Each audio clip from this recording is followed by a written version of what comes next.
Brought to you by Techno Camon 30 series.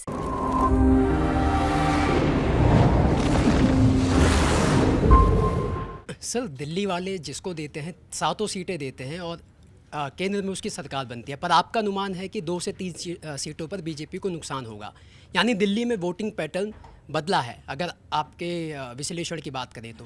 लेकिन 2014 और 2019 में बीजेपी की जीत का मार्जिन इतना था कि आम आदमी पार्टी और कांग्रेस के भी वोट मिला लें तो बीजेपी सातों सीटें लगभग जीतती हुई नज़र आ रही है।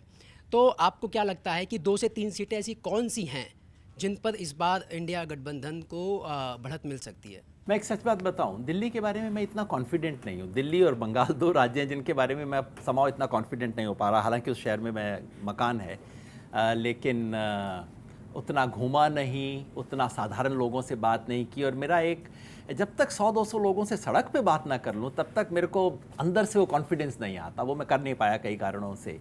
तो अनुमान आपको बता रहा हूँ, सुनी सुनाई है, आंखों देखी नहीं है। आंखों देखी सिर्फ इतना ही कि दिल्ली में चलता हूँ, आपके ऑफिस जाने के लिए दिल्ली से होके आया हूँ, लेकिन वो सड़कों की इतनी बड़ी बात नहीं है। जो देखिए, दिल्ली में 20% वोटर ऐसा है जो विधानसभा चुनाव में आम आदमी पार्टी को वोट डालता है, लोकसभा में बीजेपी को वोट डाल देता है। तो चैलेंज क्या थी? चैलेंज आम आदमी पार्टी के पास ये थी, कांग्रेस का बहुत छोटा आधार है दिल्ली में। आम आदमी पार्टी के पास चैलेंज ये थी कि अपने 20% जो वोटर जो इधर उधर होने वाले हैं उनमें से आधों को मना ले कि भैया इस बार लोकसभा में भी डाल दो ना वोट हमें। ये चैलेंज थी। अरविंद केजरीवाल को गिरफ्तार करने के बाद ऐसा लगा कि हाँ, वोटर के मन में सेंस गया है कि नहीं यार, ये तो गलत हुआ है, ठीक तो नहीं हुआ, जिससे एक उम्मीद बंधी। अरविंद केजरीवाल बाहर आए, उससे ये संभावना बढ़ती दिखाई दी। मगर ये मैं आपको सिर्फ टीवी और अखबारों की बातें बता रहा हूँ। उसके बाद स्वाति मालीवाल वाली कंट्रोवर्सी हुई। अब वो कंट्रोवर्सी कहाँ तक लोगों तक पहुँची मैं नहीं जानता। कई चीज़ें ऐसी टीवी के पर्दों पे रह जाती हैं, नीचे पहुँचती नहीं है लोगों तक। लेकिन रंग में भंग पड़ गया एक तरह से। वो जो कैंपेन जिस तरह से चलना चाहिए था वैसा कैंपेन नहीं चल पाया। ज़मीन पे आम आदमी पार्टी और कांग्रेस के कार्यकर्ता किस हद तक जुट पाए, मेरे मन में अभी भी क्लियर नहीं है। इसलिए मैं सोचता हूँ कि जैसा आपने ठीक बताया, आम आदमी पार्टी और कांग्रेस के वोट जोड़ भी दें तब भी बीजेपी उनसे 16% आगे है।